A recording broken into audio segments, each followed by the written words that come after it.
আমেরিকার ৫০টি অঙ্গরাজ্যে ৮০ লক্ষ মানুষের নো কিংস স্লোগানে আজ এক অভূতপূর্ব গণজাগরণের প্রতীক। লস অ্যাঞ্জেলেস থেকে নিউ ইয়র্ক সর্বত্রই ট্রাম্পের নীতিমালার বিরুদ্ধে এই বিশাল জনস্রোত মার্কিন গণতন্ত্রের ভিতে কাঁপন ধরিয়েছে। বিলিয়ন ডলারের তহবিল আর রবার্ট ডি নিরোর মতো মহাতারকাদের সংহতি কি পারবে হোয়াইট হাউসের ক্ষমতাকে চ্যালেঞ্জ করতে, নাকি এটি কেবল এক সাময়িক বিস্ফোরণ? যুক্তরাষ্ট্রের ইতিহাসে অন্যতম বড় এক গণবিক্ষোভের সাক্ষী হল বিশ্ব। আমেরিকার ৫০টি অঙ্গরাজ্যের ৩,৩০০টিরও বেশি স্থানে প্রায় ৮০ লক্ষ মানুষ রাজপথে নেমে আসেন। তাদের মুখে একটাই slogan, no kings. President Donald ট্রাম্পের দ্বিতীয় মেয়াদের নীতিমালার বিরুদ্ধে এই বিশাল জনসমুদ্র কি কেবল একটি প্রতিবাদ, নাকি এক নতুন বিপ্লবের সূচনা?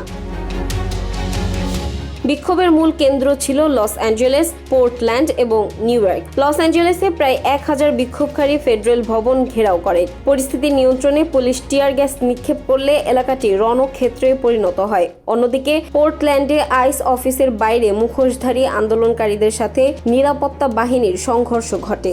বিক্ষোভকারীরা পুলিশকে লক্ষ্য করে পাথর ও কংক্রিট ছুঁড়ে মারে, যার ফলে বেশ কয়েকজন কর্মকর্তা আহত হন। নিউ ইয়র্কের সমাবেশে Hollywood superstar Robert De Niro ট্রাম্পকে অস্তিত্বের জন্য হুমকি বলে অভিহিত করেন। মিনেসোটার গভর্নর টিম ওয়ালজ এবং সিনেটর এলিজাবেথ ওয়ারেনও এই বিক্ষোভে যোগ দিয়ে ট্রাম্পের অভিবাসন নীতি ও দ্রব্যমূল্যের ঊর্ধ্বগতির তীব্র সমালোচনা করেন। বিখ্যাত গায়ক ব্রুস স্প্রিংস্টিন তার গানের মাধ্যমে এই আন্দোলনের প্রতি সংহতি জানান।